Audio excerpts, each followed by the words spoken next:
Добрый день, дорогие наши читатели! Сегодня мы вашему вниманию представляем книгу «Традиции бурятской свадьбы» заслуженного учителя России Янджимы Ивахиновой. В книге подробно с картинками и фотографиями описаны важнейшие детали свадебных обрядов, основные правила и обычаи подношений, тексты песен, благопожелания, поздравления и пословицы, а также многолетние наблюдения и личный опыт автора.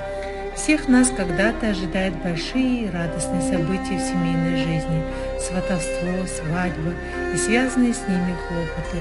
Но, к сожалению, многие не знают самых простых обычаев и правил традиционной свадьбы, таких как подношение хадака, количество участников обряда сватовства, подношение подарков и их количество, кто провожает невесту, как расстилает брачное ложе, кому первому предоставляется слово.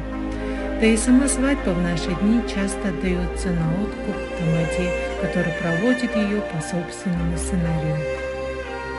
А между тем, древние традиции бурят-монгольской свадьбы придавали зарождению новой семьи священный смысл, давали ей крепкое основание, становились для молодых уроком на всю жизнь. Особая ценность этой книги в том, что это не научное исследование, а собранное воедино многолетнее наблюдение и личный опыт автора. Эта книга станет вашим незаменимым помощником в период подготовки к свадебному торжеству.